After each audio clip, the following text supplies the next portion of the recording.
Галимҗан ага Насиров туган Кеше авылы Татарстанның Буа районы белән чиктәш. Ульяновск өлкәсенең зур авылларының берсе. Тарихи мәгълүматлар буенча аңа 1649 елда нигез салынган. Моннан 150 еллык анда 4000-гә якын кеше яшәсә, бүген аларның саны 727-гә генә калган. Кеше авылыннан бик кенә күп кеше чыккан галимнәр.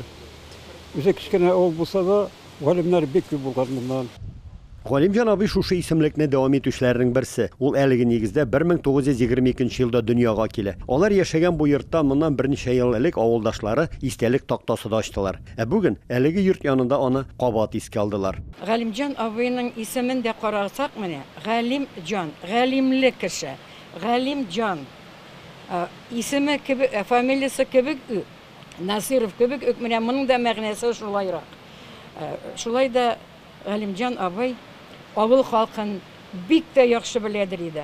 Аның кебек белүче юктыр да бәлки хәзер дә электә дә. Зур еллар буе авыл мәктәбендә татар теле һәм әдәбияты укыткан Розапа Ильясова белдергәнчә, Галимҗан ага күп кырлы шәхес. Ул әдәбиятта төрле жанрда эшләүче каләм иясе була. Ул язучы да, шагыйрь да, сатирик та, авыл тарихын язучы да. Язучының йорты янында авылдашлары Галимҗан агага һәм аның гаиләсенә кагылышлы истәлекләр белән уртаклашты. Галимҗан ага белән Шәфиqa апа гаиләсендә 2 кыз һәм 2 малай үсә. Ул Роберт та күңел хатирәләрен яңартты.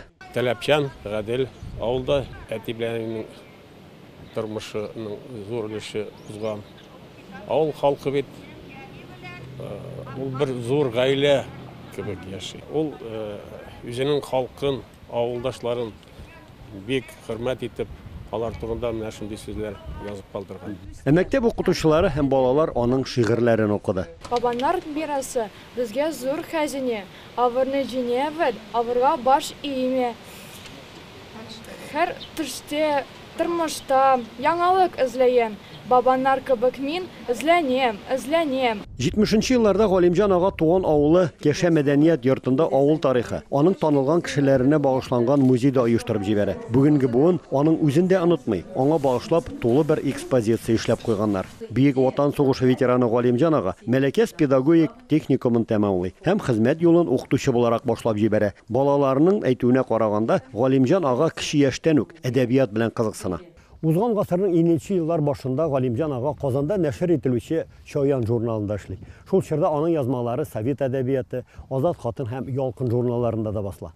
Шуңа күрә 1989 елда Ульяновск татарлары Өмет дигән газета чыгара башлагач, Галимҗан агадан аңа мөхәррирлек итүне сорыйлар.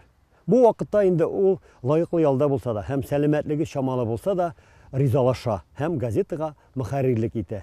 Шулай да ул газетаның берничә санын эшли һәм үзенә алмашка Исхак Халимовны әзерли. Менә шушы 2 ай вакыт içinde дә ул зур эшләр башкарырга өлгерде. Беренчедән, газетаның бит инде читәлеген, аның идея юнәлешләрен билгеләргә кирәк иде.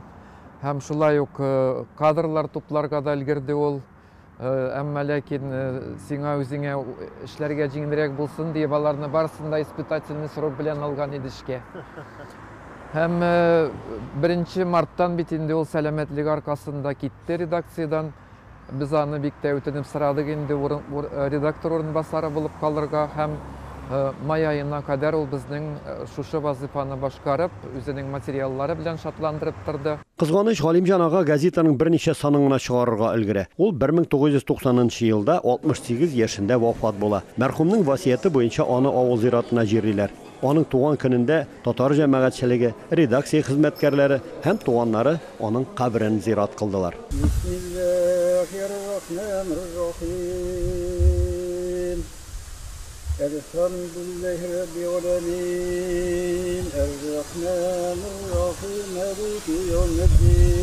Әти строго түгел. Шул вакытта яни әтигезгә әйтәм дисә, без яхшы гаиләнәдер. Шул көне Галимҗан ага Насировка багышлап Ульяновск үзәк мәчетендә аш мәҗлесе дә узды. Бергә аның туганнары һәм өлкәнең татар җәмәгатьчелеге чакырылуы иде. Аның рухына дуалар укылганнан соң Галимҗан ага белән очрашкан, аралашкан кешеләр хатирәләре белән уртаклаштылар, истәлекләрен сөйләде. Уйлап торам да мин Галимҗан ага. Аңар шул кадәр без татар халкы рәхмәтле. Ул безне газетка итеп калдырды. Карагыз әле, ул вакытта аның утырырга урыны юк. Язырга шрифтлар, басырга şriftlari yok. Onlar Kolatka'ya barıp, Kolatka'ya basıp, gazetini şuraya katıp çıkardılar. Ezgine işlese de bir küp ol işlep kaldırdı bizge. Кеше үзе вафат булганнан соң да истә тотып, аны җылы сүзләр белән искә алалар икән. Димәк, ул бу якты дөньяда юкка яшәмәгән, үзеннән соң да якты эз калдырган. Ульян өлкәсеннән Рамис Сафин, Татарлар.